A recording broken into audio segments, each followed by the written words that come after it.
is Ryan here, and I have a question for you. What do you do when you win? Like, are you a fist pumper, a woohooer, a hand clapper, a high fiver? I kind of like the high five, but if you want to hone in on those winning moves, check out Chumba Casino. At ChumbaCasino.com, choose from hundreds of social casino-style games for your chance to redeem serious cash prizes. There are new game releases weekly, plus free daily bonuses. So don't wait. Start having the most fun ever at ChumbaCasino.com. No purchase necessary. VGW. Void where prohibited by law. See terms and conditions. 18 plus. The podcast playground. Hooray!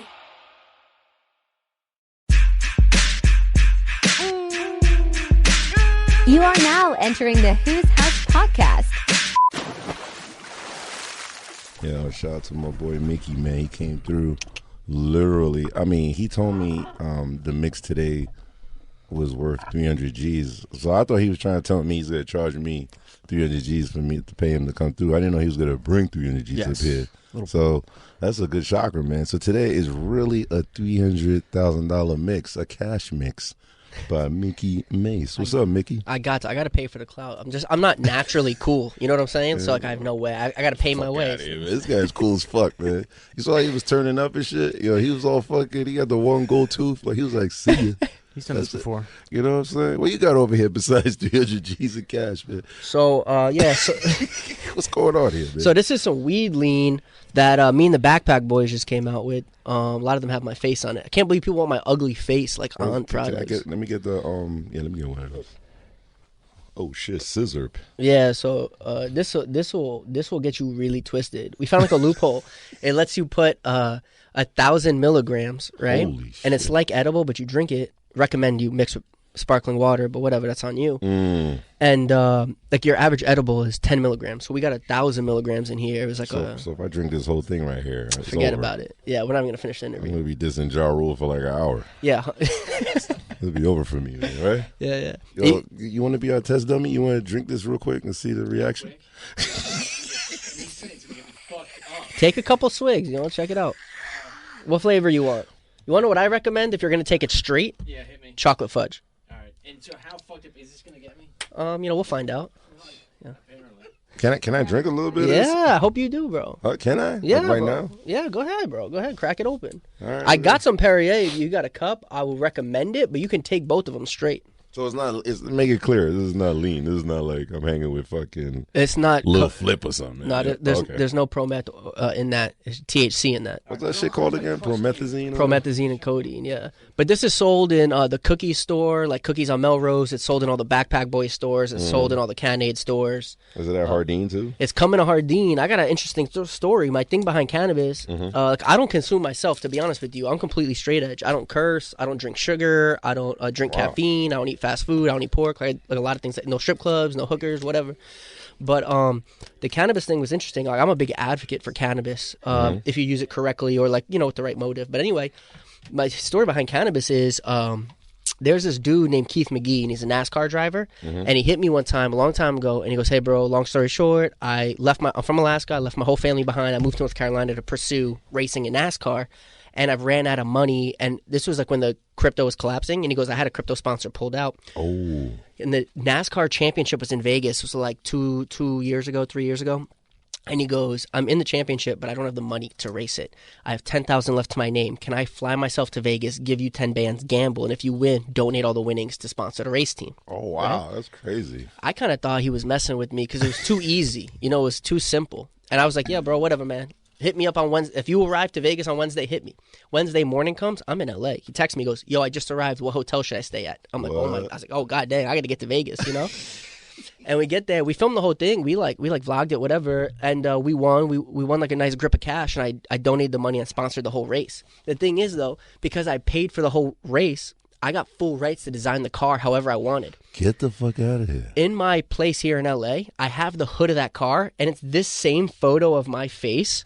The entire hood of this NASCAR car is this giant, just my ugly mug. I swear to God, bro, it's crazy. The dude put it there as a joke, and I said, "Bro, just run that." That's fire. But what I ended up doing was I called some corporations, some companies, and some influencers that I'm friends with, and I said, "Yo, like this is the value of sponsorship space there. I'm gonna cover the cost, but you owe me a favor down the line." So I reached out to Jesse from Hardin, right? Shout out Hardin. Big shout out to Jesse.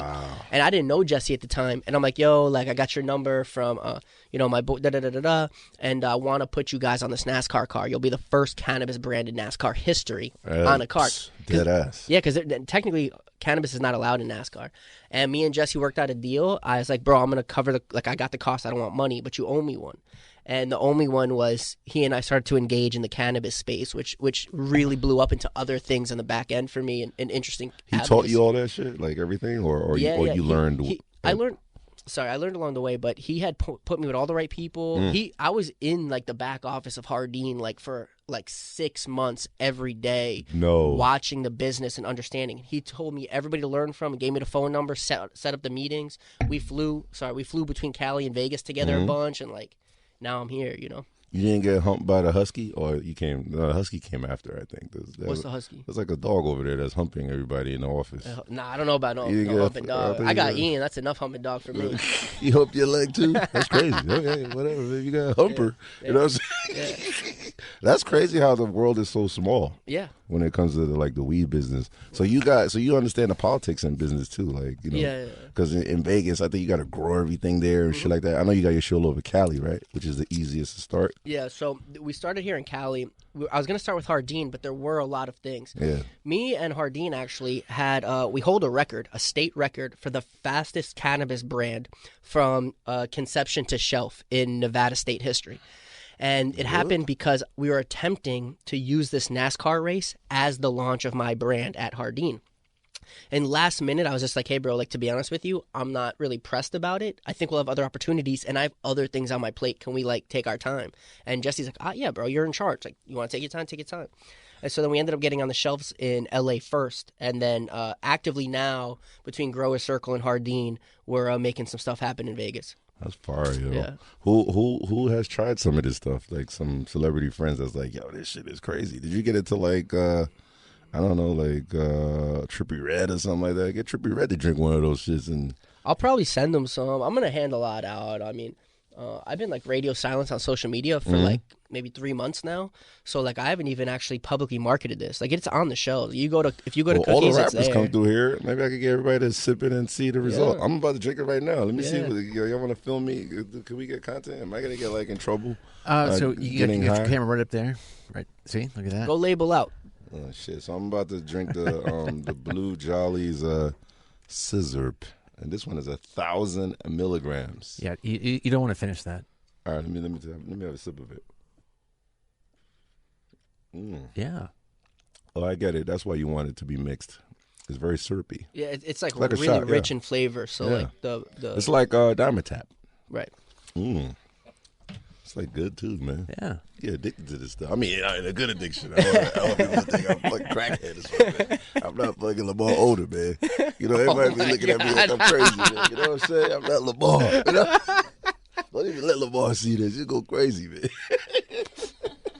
And you have how many flavors now? Shout out all the flavors, man. Bro, we got honestly we have way more flavors than this. I'll just say some of the good ones. We got white cherry gushers. So some of the simple ones to understand is green jolly, blue jolly, red jolly, and chocolate fudge. And the green, blue, and red is basically like a green Jolly Rancher with sour Sprite, red Jolly Rancher with sour Sprite, and blue Jolly Rancher sour Sprite. And then we have chocolate fudge, which honestly you can go in coffee, put it with milk, whatever. It's like tastes like dessert. Homie right there is drinking the chocolate fudge. Yeah, I had some earlier. How is it? It's very, very delightful. It feels like a black girl. Like, sure, I mean, I would like to say that. I know you like black girls. Yeah, I do actually. Yeah, he's like very interracial. This guy, you know what I'm saying? I like this guy. Absolutely. But so I've been too high in the past. If I drank that whole thing, I mean, I would be fucked up. I would think. We're gonna call an ambulance to get Okay, you back all home right. to your couch. Let me not do that. Okay. How did the Jokes Up thing pop off, man? Shout out to LB, man. Yeah, shout out to LB. So basically, just Who you got in here first? I see you brought like a click up here. You want to shout him out? Okay. So I'll start all the way on the left. Speaking of cannabis, right? So he's with Jokes Up. This is one of my best friends, Rico. What's up, Rico? What's big, up, man? Yeah, he's big in the space. He taught me a lot. It's my man Rico, basically. This is the lady Sniper. She's like, pew, pew, pew, pew, pew, pew, pew, right? And this is Whatever, you know. And this is my best friend and gambling coach, Ian. Oh wow, man! You got a gambling coach? Holy for shit! sure. I need a gambling coach while I'm playing craps. A coach. I suck. We're gonna get into that anyway. But they actually got your shit like hooked up, man. Is it gonna be in Miami soon? Because you know Miami's like next, like the whole East Coast is getting dominated by. I think we're gonna go to Jersey next. As far as East Coast goes, like those like far states. Did you take it to Rolling Loud last weekend? I did not take it. I went to Rolling Loud. I didn't take it with me. You should have took it over there, man. I've honestly been, like I said, I've been low key, bro. I You got a haven't. plethora of rappers that'll be like, yo, this shit is like, because you know what I did with my strain? I sent it to Cheech and Chong, Yeah. but I got Chong to respond. Okay. I didn't get to Cheech yet. I sent it because Willie Nelson lives in Hawaii. Sent it to him because he's always on this show. So he was like, yo, with his country accent, yo, like he was riding a horse or whatever. Then Snoop Dogg, the Wizzes, you got to get them out the way. You just hang with me, and then I'll just Well, that's what I'm really doing. force these guys to drink all this shit, and you film them, and then they'll give you your. I mean, they're like professional, like pieheads, like. Yeah, I'm just trying to ride your coattails. You know, that's really what's good. You know. You leave that shit. You leave boxes up here. We got all the young rappers through. All Rolling Loud comes through here. I gave Rolling Loud the weekend last week. So we had Don Tolliver, we had Trippie Redd, we had a whole bunch of a couple cats on the show. So Did you go to Rolling Loud? I put together, actually the one in Thailand. I put that together. I don't know if you're going. I actually put that deal together. But Oh, wow. I'm gonna start interviewing all the kids at Rolling Loud. Wow, So that's cool. and they all smoke weed. They all do whatever. Yeah. And your shit is healthy, safe. You know what I'm saying? Yeah, for But you sure. gotta take this to the privacy of your crib. I wouldn't consider you getting in a Lamborghini after you drink a whole bottle of fucking. I wouldn't suggest you drink a whole bottle. Listen, I'll put anybody up to a challenge. If anybody drinks a whole bottle and like lives the rest of their day, like you know what I'm saying, like functions the rest of the day, send me a DM and I'll like send you a gift. Like, Okay. yeah, there's a challenge. Go ahead. Nah, he's getting nervous with the vape. You all right, man? I mean, after the Baron Davis fiasco at midnight when the cops come, I mean, is it gonna hit? Is it gonna cause vape? It just because It's fog. it's like water it's vapor. like oxygen. That's why they tell you don't do it on a plane. Yeah. okay. you So get then away with I'm it. the one downstairs with the fire department again. It's not. It's not like Just don't blow it up towards the fire alarm. Dude, Don't blow it at the fire department. we've He's high already. We've already played that card. Shout out to Hardin, Las Vegas, the best dispensary in the world. the Who's House podcast, man. I got Mikki MASE up here. You know, your beginnings are wild, man. I heard you were like super broke in the beginning. Like, Oh, for sure. how the fuck you got like a loan or something? The way your boy did with the car and everything. Did you get like a loan to start gambling, or how did you get into it to make? I started like real humble. Like I became a day laborer. I was getting paid $100 a day, and like that was a sick come up for me. Like I was like really happy with that. I worked, wow. Yeah, like my boss at the time. You know those like rape vans, like the construction vans with no windows. Like like come here, kid, I got some candy.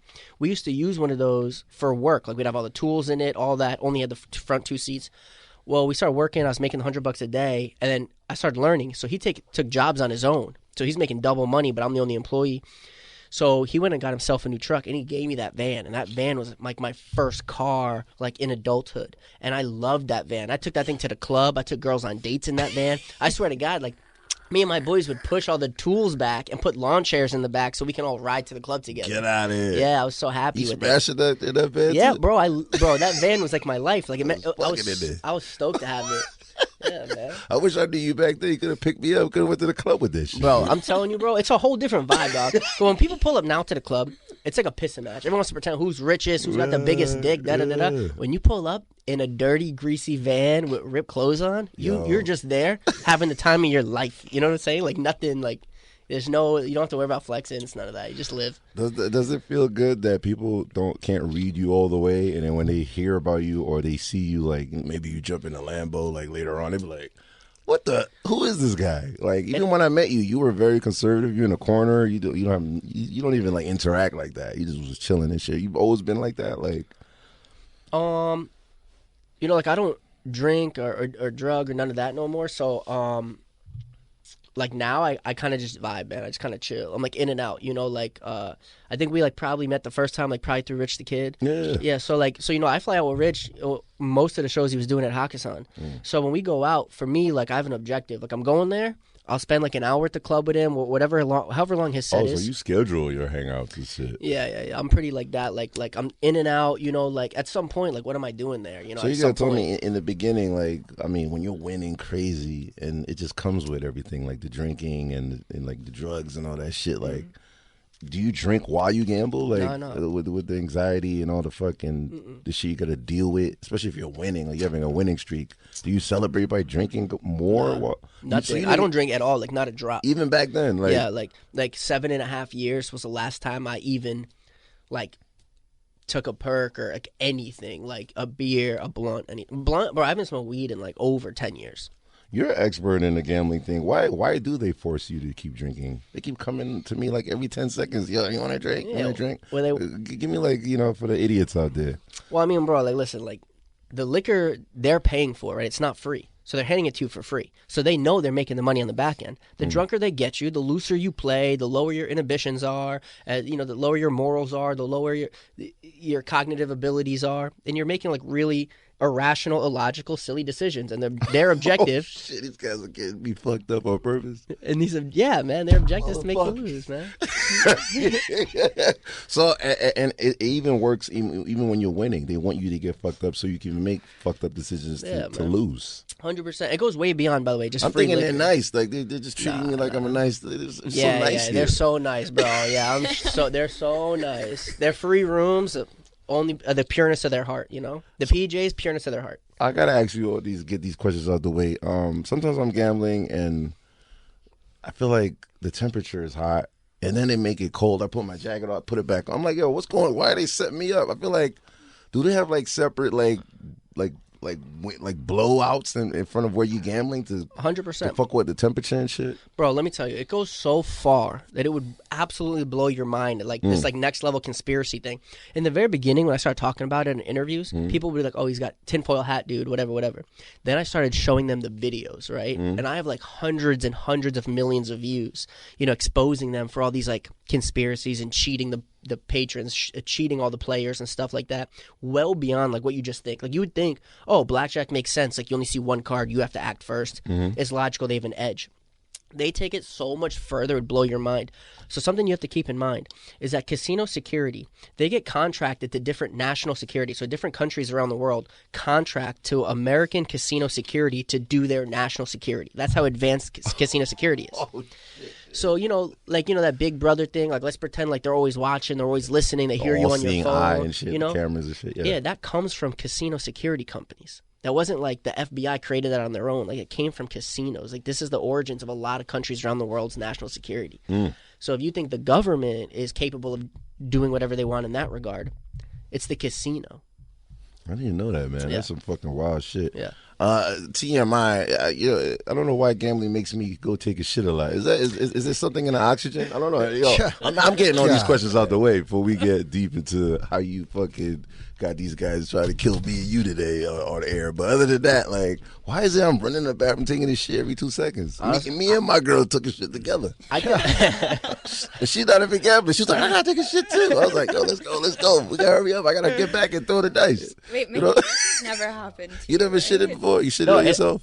No. Okay, I just want to make sure. Like, you can't trust a grown-up that hasn't. Yeah, you gotta take a shit. I mean, when I was a baby. Yo, hold on a second. You did last week. No, I didn't. She messaged me last. Was it the oxygen? It had to be the oxygen.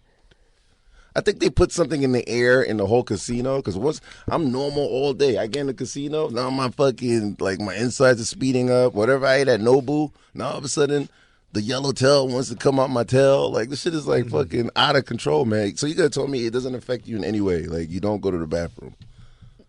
When we're gambling? Yeah. No. I just get really drunk. All right, she got the drunk thing out the way. Yeah. So is it normal for me to just run and shit like every 10 seconds, or? I would say that it's not natural to your biological makeup, right? But I do think it's natural based on the chemicals that the casinos are using against you. They put stuff in the food, they put stuff in the water, they put stuff in the drinks, even if they're sealed. They put stuff in the air vents and the oxygen. They do a lot of these things that they don't tell you. 100%. This is proven. It's not like a conspiracy. It's like proven that they do.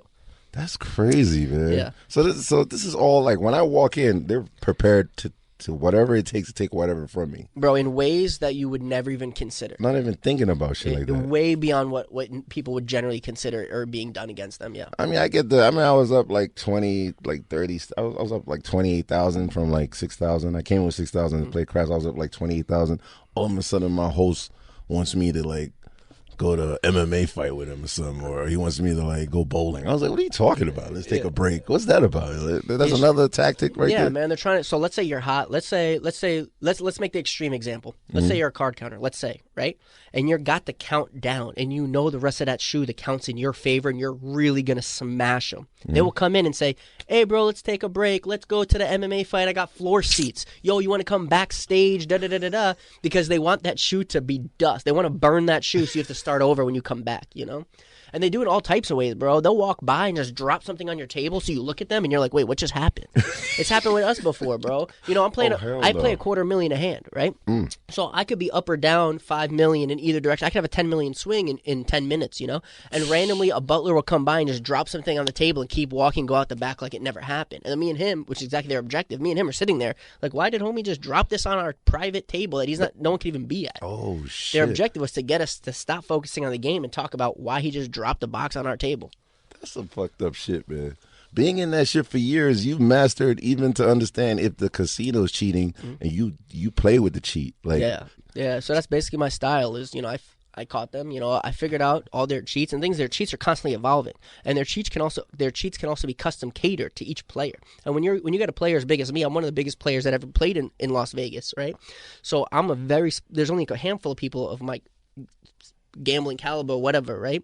So they're really inept to customizing and catering against me specifically. So they bring experts in to 100%. to go up against you. Yeah, Ian, tell them about how the people stand around me with the clipboard and all that. You tell them. Yeah, there's like 3 to 5 people watching every single hand, notating every single hand. This card, 7, deuce, 6, 4. They're writing that detailed. all data.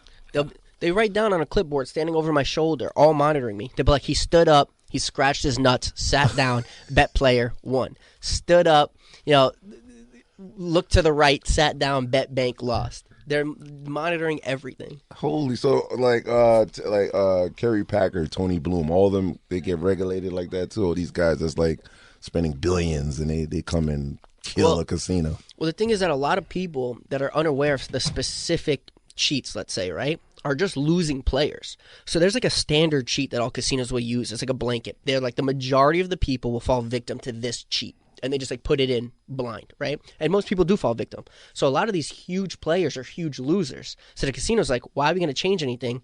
Our standard blanket, you know, mechanics are already causing them to lose. We're just going to let them keep losing. But if they ever start winning, then they'll go in and switch it up against that specific player. How did you learn from watching, though? You were 7 years old watching gambling? Like, yeah. When I was 7, I was watching Scooby-Doo. I didn't even... How come you were in they had gambling channels back then? Like, or you just watching movies? Family. I grew up in like card rooms all over New York City. Wow. Yeah. Like the illegal joints, like the mafia joints, like they be having the illegal, what do you call it? The bet houses and shit? Yeah. Where you can get killed at? I'm not here to admit guilt, but I'd say your concept is not far off. Wow, man. And you survived that. Is that some historical shit to survive that whole era to be where you at today? Like some of it. I got some really like iconic legendary photos of me as a kid in some of these card rooms with certain really crazy people like iconic people, and yeah, it's a cool part of my story, yeah. When you gonna do your movie, man? You could finance the movie right now, man. Call a director over here. Get fucking Spike Lee up here or something, man. You got the money to do the movie. If somebody, I've been working on some TV shows and some movies and stuff, but if somebody came to me, people come to me all the time like, yo, let's do a movie. I'm like, okay. Man, by the end of it, it's like so drawn out. And you know, Hollywood, I'm sure you know, Hollywood's like a really weird industry and a lot of politics, and I'm new to it. So if the right person came to me with the right deal, I'm 100% willing to make a movie or more than one movie. Is it, is there a difference when you kill like Macau or you kill like Atlantic City or you kill Vegas? Vegas, you're like banned, huh? Yeah. You're not even allowed to even walk in it. No. In any of the spots there. But what is there like differences? Which one was the easiest for you? Vegas. Vegas. Yeah. Oh shit. See ya. That's why he's banned. So they could see you from a mile away. You can't even like. I think they know when I enter the city. I think they know. Like all the PJs like have. What? Yeah, it's like, I'll go on like my friend's PJ and they won't put my name on. Like I'll just Try walk to on, sneak in, right? but they still figure it out. Yeah, I think they still know. Like pretty soon, like. Yeah, I'm pretty sure they know when I'm in town and like they're prepared. Well, they were. Now they just like we're just not gonna let the guy in. Are you training her to be the next you, or what's going on over here? She's training me. She taught me everything I know. Yeah, get out of here. While he was 7, watching Yeah. everybody in the hood and shit. I try to like just follow my intuition when I gamble, but the problem is I drink a lot and I end up just doing the opposite of what he does, and then I lose. No, get out of here, bro. She has I don't know why she gets wasted and she like loves to bet the opposite of It's me. the free drinks like you guys were talking about earlier. But you can just follow my bets, bet the same. But she has like this instinct. He's having a heart attack because you're I think he's high already. Yeah. It's going to kill me, man. If we're outside in the street again with the fire department, I'm going to lose my job. I've already played that. They just laid off 435 people. Yeah, I mean, so he's nervous. I'm already on It may thin be ice harder over to here. fire me, but he's definitely out here. Man. We have to work with you. I don't know, man. If you want to crack it, to hang with you all day. I don't know. I suggest you I'm your relax. guy. Yeah, like as you were saying, that shit is fucking out of control, man. Like with her, I mean, if I need you to help me like train with like craps or something, can you teach me that, or are you just straight cards? I played craps with you one time, right? And I was on fire. Everyone like kept giving me money because I won everyone a bunch. Yeah. But I don't know how to play. Oh, I just really? throw the dice. I mean, yeah, it's safe to say like you can't go in there with $200 and think you're gonna leave with like 50, 100 G's. I'd be looking at these people like they're out of their mind. Like I start with like 5 G's, like modestly, like if I want to like try to win, because you have enough time to lose, try to catch up. But they love when people come in with like 150, 200, and they throw, especially on dice. Yeah. It's designed to like take all your shit. Like, what are you gonna pick? Like 2, 3 numbers or 2 numbers? Like, I mean, you could play the whole board. I mean, that's what I'm saying. Yeah. My grandfather was a huge craps player for like, I don't know, like 60 years. So he has a lot of patience then. He waits for the, because with craps, you got to wait for that roll, right? That big roll where you, or does it really matter? You want to know who the best craps player I've ever played with was? Deshaun Jackson. Oh, wow. Like, no, Get out of here, not really? even close, bro. Like, yeah. Like, he's showing me how to play. Like, yeah, he's really good. Does he play the middle? Does he play middle He plays more? everything, bro. He's got it. And I'm sure there's some luck in, whatever it is. But, like, he's got it, bro. Like, there's no question. Like, he knows what's good. I think I gambled with Charles Barkley a little bit, like, Yeah. but he's more into the card stuff. I don't understand how you guys could like look at each other and not peep who's lying and shit. I don't like that shit, man. Motherfucker could be lying to me or I'm lying. Like, I get nervous. Like, I don't know how you guys do that shit, man. Can you tell if somebody's bluffing? Like, because you're kind of like high up there. Sometimes. So for me, like, I had some of the most famous poker hands in poker history, and the hands that mostly got shown that had such like viralness, right? Whatever it is, viralness, was mostly like my bluffs and stuff like that. So I realized like everybody just thinks I'm always bluffing, which means they're not gonna bluff me. You know what I mean? Oh shit. So I mostly realized like if they're really playing me hard, like betting really big, aggressively, whatever, they probably have a really strong hand. So if I don't have a really strong hand, I just got to give up.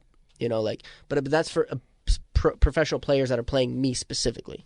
Are you a card counter or that's bullshit? No, it's real, but it's never a guarantee. Like counting cards is not a guarantee. It gives you a few percent.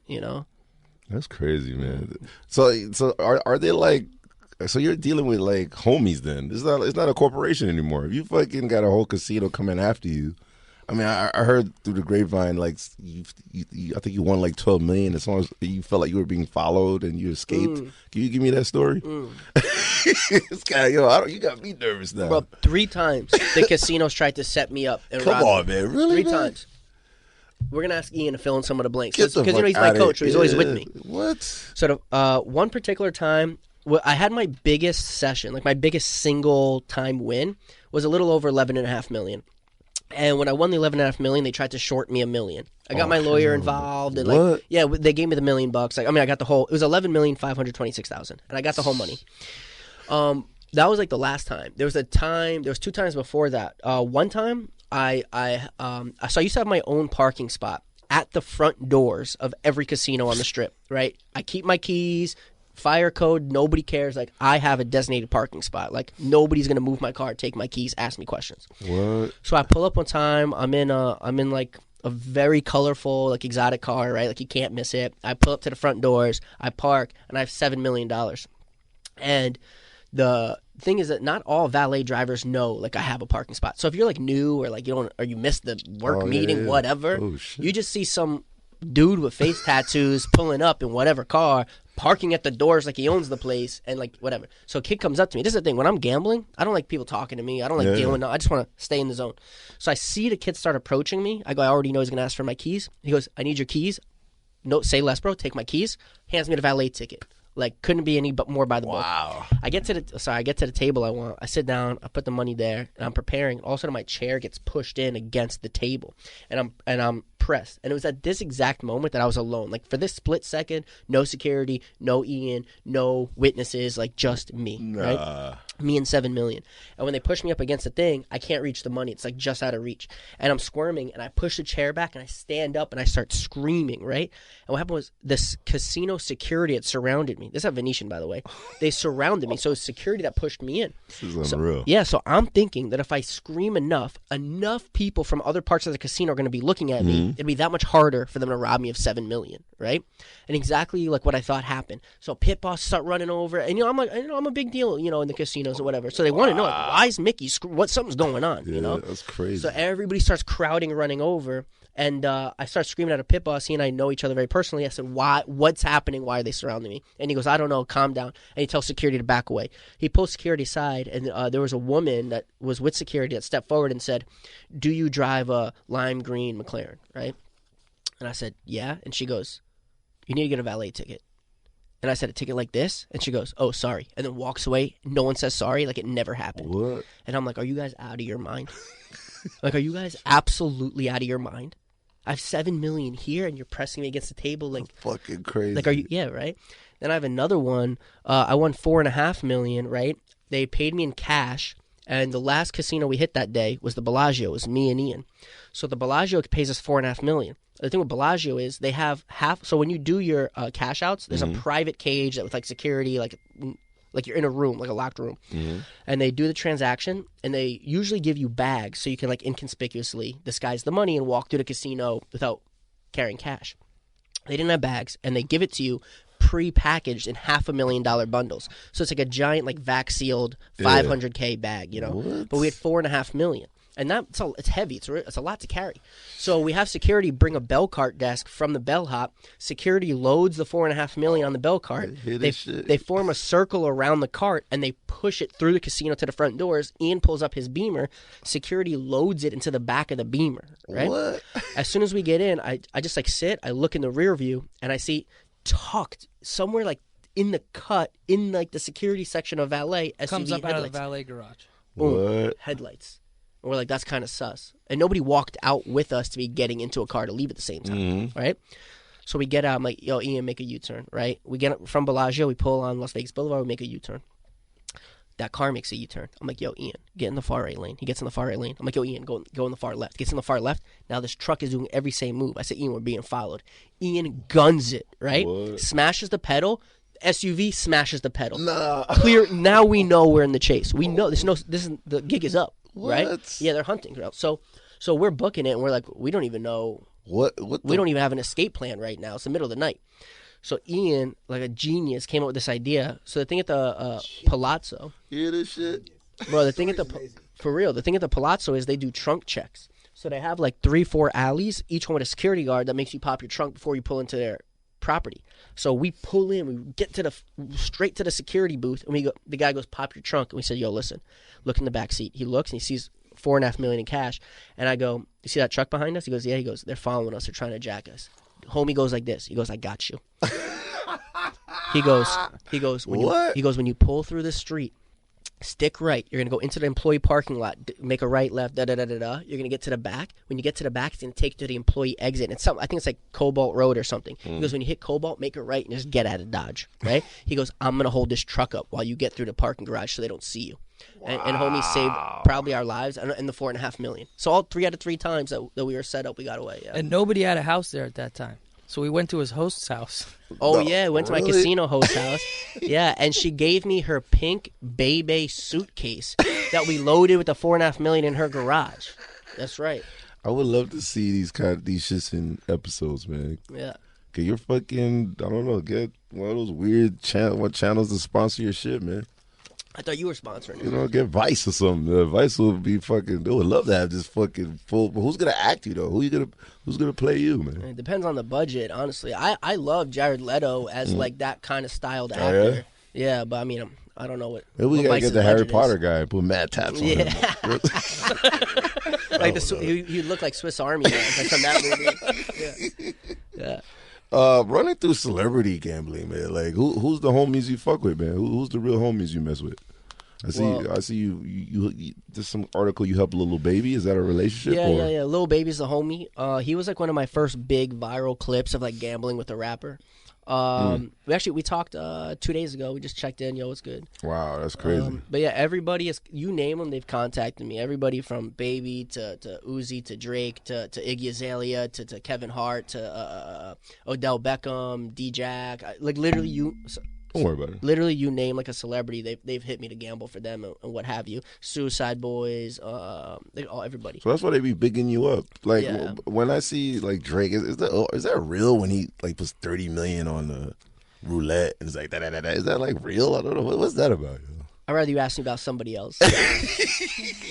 Jokes Up Ice Cream Dispensary is the #1 cannabis dispensary in Studio City and Los Angeles, offering the highest quality and the best prices on ice cream cannabis. Jokes Up Ice Cream and Wicked will release Houdini this month. How is dealing with Drake with gambling? Do they get pissed off when they lose, or they just be happy because they got money? They don't give a fuck. Like I seen Floyd like lost like $1 million and change at some sport bet, and he's like, all right. I was like. There's a lot of those dudes. What? There's a lot of those dudes that have lost like really crazy large money on their own, and like an hour later will be at the club, and they'll as if they never even gambled. And I'm thinking to myself, like, bro, I know what it's like to gamble really big, but like you got like you got an odd threshold for this kind of pain, you know.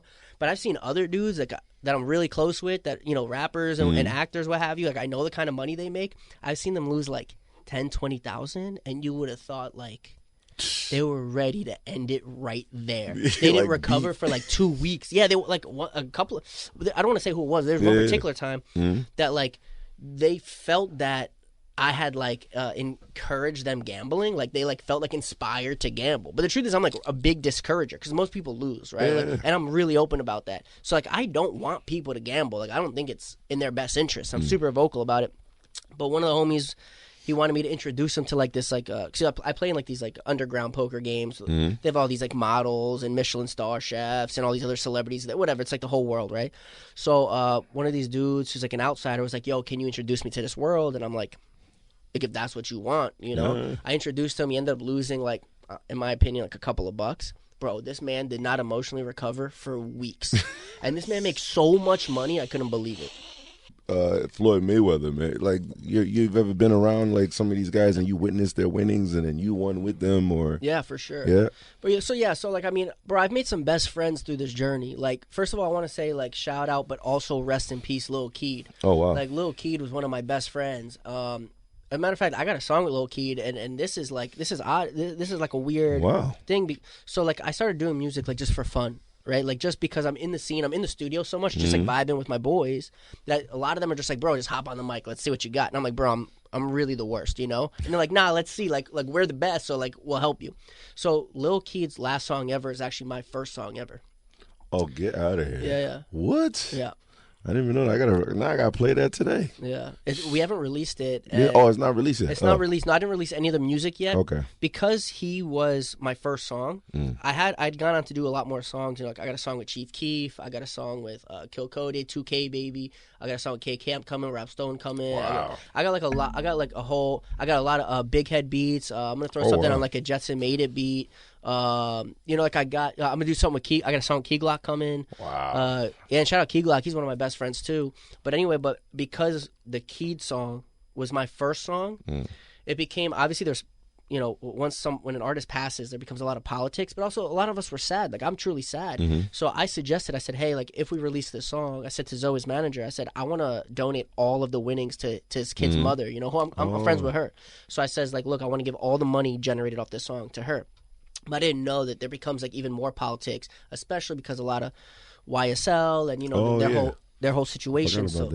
So I put all my music that I have made and am making now and will make. It's just going to sort of sit there until, like, my team figures out the right way to go about it. Let me know when you're ready to do some leaking. You know what I'm saying? I got some songs, bro. We love it up here. I got some songs. Yeah. Right? Are you okay? You ready to leak some songs? Oh, come on. That's why I'm here. Oh, okay. I'm about that life. Yo, I was reading some list. Dan Bilzerian is like number 8 in the gambling. Is that real? Like, is he like lit like that? Or I don't know, man. There's like he say he makes like $200 million a year. I don't know. This is the thing. So Dan and I circles touch each other, but Dan and I have never ran into each other, nor wow. But there's also nothing like that I'm gonna add to his life, nor that he will add to my life, right? So although we have a lot of similar interests, it's like we're living our own lives, right? I don't know all of the legitimacy of Dan's story. I just don't know. Like, I can't say it's a lie. I can't say it's true. What I can say is, from the people like directly connected in between us, there's a thing called a corporation that's happened a while back. Doyle Brunson started it. There's some billionaires, and I think it started with Alex Gore. He, a banker, I think from Texas or something, billionaire, whatever. He wanted to play like the largest stakes like ever poker.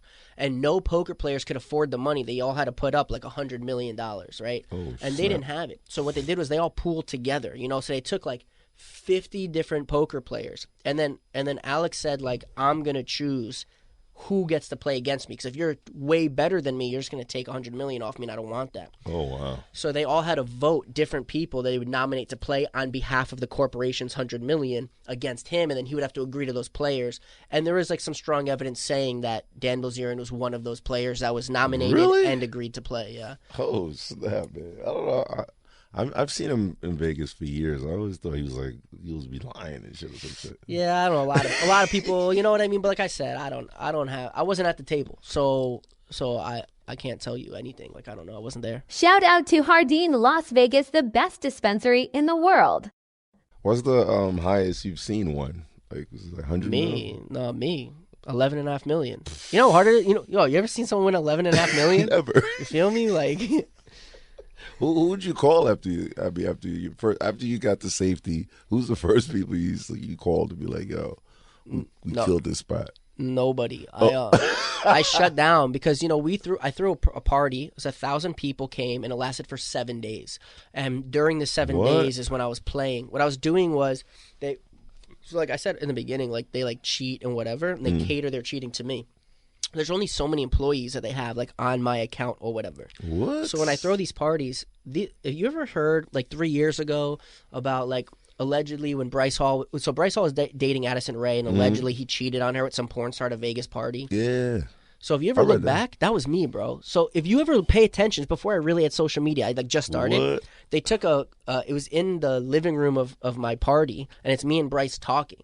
And I was like, help yourself to anything. If you want drugs, if you want liquor, if you want girls, just let me know. Anybody, anything you want, I got you. And he goes, oh, I got a girl, but thank you, whatever. They took like a part of that conversation that was on camera out of context. And like Keemstar went crazy with it. And like it blew up over like a drama alert and Snapchat, whatever. But that was my party, right? So, bro, we had many world champion UFC fighters, many world champion boxers. We had rappers, singers, like porn stars. There must have been like maybe 200-300 porn stars, and it lasted 7 days of just debauchery. Wow. But the thing is, don't forget, like I don't drink, I don't drug, like I don't do any of that. What I really was doing was I wanted a distraction. So all these executives kept coming to see, like they're like, yo, this A-lister just lit a fire inside of our hotel. The fire department has to come. And they go, and it's my thing. And the thing is that all the executives are now consumed with that. And I sneak out the back with Ian, and we go smack them on the table for like 3-4 million, and sneak back into my own party before they even realize I just played it. Get the hell out of here. Yeah. What? Yeah. Is that in depth? Yo, I gotta watch a whole fucking movie on some shit like this, yo. I have most of this filmed. Some of it's posted, some of it's not because, bro, I don't make money on social media, so I don't really care. Like, I was super private my whole life. Like, this has been for fun. And, you know, when it stops being fun, I'm probably going to stop social media. But some things I post, some things I just keep to myself. I used to talk to, we had a professional gambler up here one time, but he was saying, I forgot his name. I think it was like Rick or something. I forgot his last name. Rick Solomon? I think it was Paris Hilton's ex from One Night That's in what I was just gonna say. That's him. Yeah, I played with him. I got That's a video of crazy. me him playing. Yeah, he's like a cool figure in the gambling world for sure. No, but he was telling me, like, when you lose, I was like, how do you describe that feeling where it feels like you want to commit suicide, but at the same time you want to feel like you want to sleep? I was like, I don't know. I gotta talk to somebody else about this. Have you ever, like, understood that feeling of, like, when you lose big, like you just lost $1 million? Like, I don't care who you are. I would be like, I guess everybody's different. I think everyone's different, but you know, so there's gambling addicts, right? So something interesting that people don't know, they're not addicted to gambling. So there's a chemical release in their brain, but it only gets released when they're losing while gambling. So their brain becomes physically addicted to the chemical, the feeling of that chemical. What? But the chemicals only released while losing, which is why gambling addicts keep playing till they have nothing, even after they win big. It's because they don't even realize their brain is craving that chemical release. Oh, to go back to the low again. They don't even realize that they're chasing they don't even realize they're chasing it till they lose. They don't realize that. They can't figure out what it is. It's like this uncomfortable internal feeling, but what it really is, it's their brain craving the chemical that's released when you lose. Damn, man. That's why I gotta I gotta let my homeboy hear this. You met Nick? Oh, I shot his name off. Fuck that. No. Yeah. He'll win like 18,000. He'll be up and then he gives it right back. I'm like, yo. How if you have that issue, what can make you like guaranteed leave? Like, so that's why I keep Ian. So Ian, he'll tell you like, yo, get the fuck off. Yeah, bro, because if he's sitting there, he's almost like an accountability buddy, almost, right? Like, there's more to it, our relationship, than that. But like on the table, a huge part is if I'm losing, he pulls me out and he's like, bro, you haven't got your dick sucked all day. You haven't ate all day. You haven't slept in 4 days. You haven't got fresh air. He goes, we're walking out. He'll be like, bro, I got a girl upstairs. Like, she's going to take care of you. Like, you need a break, right? But also in the same token, if I'm winning, when I'm winning, he wants to make sure I book the dub. So when I hit certain markers, he takes the chips off the table. And in Vegas, we have a rule that he's allowed to handle my money like his own. Oh, wow. He can pull on my markers. He could pay my commission. He could place a bet if he wanted to with my money. So when we hit certain markers, he'll take the money, put it in his pocket, and he goes, you're going to have to fight me, or you're going to have to take a break, like go get your dick sucked, go have a sandwich, you know? I was like, all right. What game are you really good at? Or are you just watching? None of them. Really? There's none you fuck with more? Like, Pai Gao's fun, but he has to tell me what to do. Pai Gao? What's that? There's two types. There's tile Pagao and Pagao poker. Pagao poker is fire. The truth is, it's like a game that you'll never win, you'll never lose, but you break even. But it's really entertaining. You get dealt 7 cards, and you have to make a 5-card poker hand and a 2-card poker hand, and you play against the dealer's 2-card poker hand, 5-card poker hand. But you get to see the dealer's hand first. So usually what happens is you're like, I'm going to purposely lose the top or the bottom to make sure I win the other one, and it's just a push. Wow. And it's a really good game. Probably the only game I suggest playing the bonus. The bonus comes like one out of every 4, 5, 6 hands, and it pays even better odds than that. So see, yeah, me going. Was that Pai Day? Pai Gao. I'm over to Pai Gao. I thought he was talking some other language or something. It is. It's Chinese. Okay. I think it's Mandarin, and it means no hand. Oh wow. Yeah. Yo, what games do you play? Typically, straight 21, I guess. Oh, you play cards? Yeah, a little bit. 21, can you do something? In that world, like, when you passed that, like, when did you realize your thought process switched up? Like, do you remember when you saw, it was like, oh, shit, I should have did the shit. You finally got it going, like. Yeah, it was. Versus starting and you're just, like, you know, figuring it out. My second year playing in Vegas, because I had some businesses that I'd sold, so I had like extra money and like I wasn't really working. I had like extra all the time, you know. So I was going to Vegas like me and Ian were going like once a week, and probably the second year at some point in the second year of that, I was going only with the intention of winning instead of partying, and that's when I realized there was like a shift change in perspective. I wasn't going to have a good time, gamble. Hopefully I win, maybe I won't. I'm only going there as a job. I'm going there to make money against the casino. And that's when my thought process shifted. So oh man. So if you go there thinking you're gonna lose and all that, it's all mixed together? Like you gotta go. There's too many shits to like. I don't know, man. If I have like a good day, I'm with my friends and everybody's turning up, yelling, screaming. I feel like the dice come out like a little better where it switches up. And now you're like fucked up, and then nobody's saying nothing. I don't know. Sometimes, but also like if you're not like in a jolly mood, let's call it, when the dice fall bad, you feel it more because you don't have like an uplifting environment to say, you know what, it's worth the loss. Come having a good time, even if it's at a subconscious level. Damn, there's so much to deal with, man. I'm glad I gamble here and there. You lived there and had to do that shit. How many days did you gamble a week? Well, when it came to the casinos, I would never be like on a strict schedule. I'd play till I hit my mark. Sometimes I'd hit my mark in 20 minutes. Sometimes it would take me 3 months, you know. What? Yeah, but then once the casinos banned me, in the beginning I started playing these private poker games. I played like 5-6 days a week, every week for a long time. And then I got really burnt out. And then I haven't been playing much recently. You know, I've been totally off social media, just working on some really big projects and just like doing some business and whatever. I see you getting into the $1 billion weed business. I mean, to be honest, this weed thing is because I just think weed is cool, right? Oh, okay. Like that's the truth, man. I think weed is cool, bro. Like when I first moved to Cali, I would be around like these like 1,000-pound plays, just like that people were doing around me. And from the East Coast, I'm like, bro, you're gonna go to prison. Like this is a big deal. And they're like, nah, bro, it's legal. Like we're licensed. Like we can do this. It's not a crime. And I'm like, no way. And they're just moving like 1,000-pound plays. And I was like, this is really cool to witness this. And it's legal. Like no fear. Like I'm literally sitting in your office that you have a sign on the street that says I sell weed or whatever. So it's cool. And that's how I thought about that. But as far as like real big money plays, weed is just like a hobby. But I'm doing some other things for sure. And the music. Let me know when you're ready, man. Yeah, I'll let you know. I'll play you some stuff off the air. I gotta double check the politics of leaking some of these songs, but yeah. I mean, you were Chief Keef, man. You in the studio with him, or I was just on stage with him on Friday.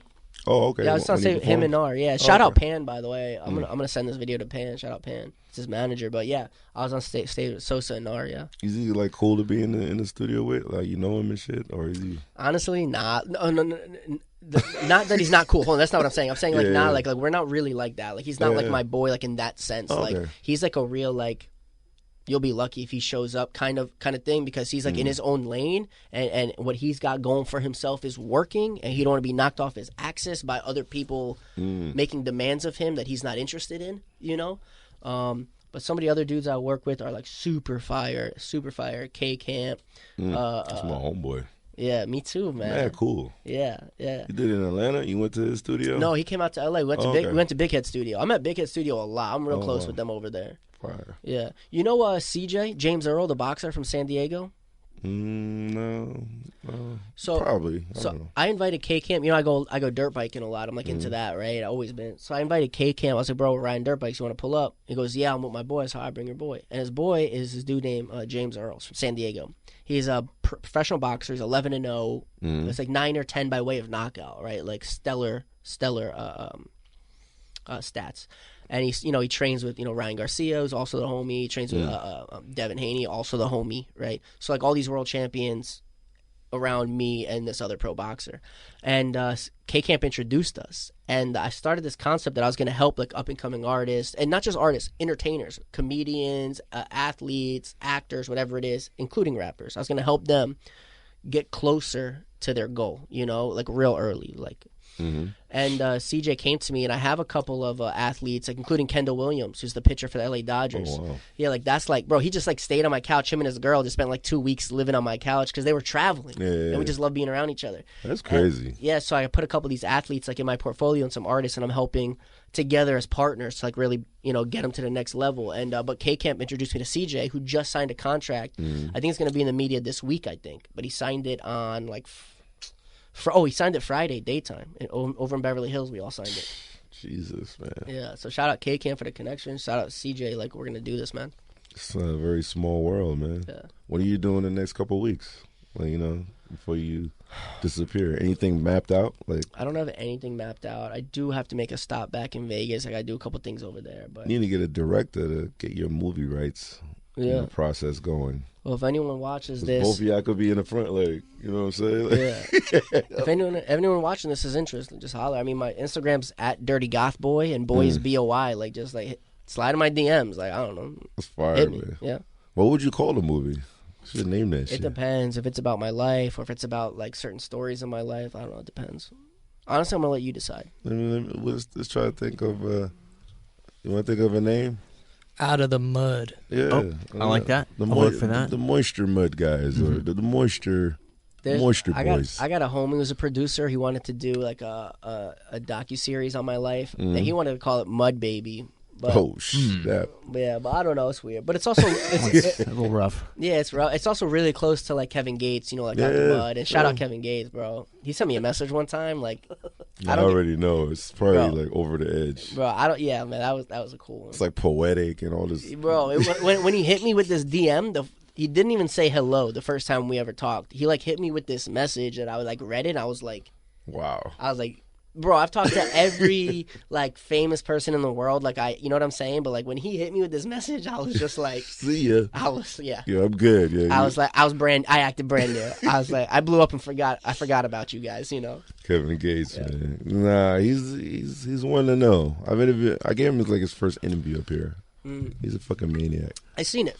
Anything you want to add before we disappear? No firemen came. Everything coast is clear, right? Apparently, the vapor was not as toxic as it But so, just out of curiosity, where's that threshold when the casino finally says, "Okay, who's that guy? He can't be here anymore"? It's like, it's. I think it has to do with the consistency of your wins. It doesn't have to do with necessarily the amount you're winning, because a mega billionaire from China can come in and just rack you for $21 million in a weekend. But if they lose the next 10 times they come in, they're like, the guy wins 1 out of 10. Like he got lucky one time. You're supposed to get lucky 1 out of 10, you know? So if you're winning like at a certain win rate, then you're on their radar. And they're like, he's doing something that's a liability to us. Wow. And then there's no law against that. They could just tell you, yo, you can't come through. That's it. Yeah, mostly. I mean, there's a little, but yeah, mostly. Jesus, man. We made it, man. No firemen came. We're good. All right, as far as I can tell. This guy had like 30 heart attacks back there. Especially when you saw that smoke earlier, you were like... Well, there's a lot of vapor. I'm a little high at this point off the syrup, let's be honest. Okay, how's the syrup? You should probably mix it with something. Yeah. You're high, water it down. It's good, right? It's strong, potent. It's like super potent. You high Are too? you high? Yeah, I think you got me. Yeah, bang. Super high. I know. Shout out to Hardin, Las Vegas, the best dispensary in the world. Hello, it is Ryan, and we could all use an extra bright spot in our day, couldn't we? Just to make up for things like sitting in traffic, doing the dishes, counting your steps, all the mundane stuff. That is why I'm such a big fan of Chumba Casino. Chumba Casino has all your favorite social casino-style games that you can play for free anytime, anywhere with daily bonuses. That should brighten your day a little. Actually, a lot. So sign up now at ChumbaCasino.com. That's ChumbaCasino.com. No purchase necessary. VGW Group. Void where prohibited by law. See terms and conditions. 18+.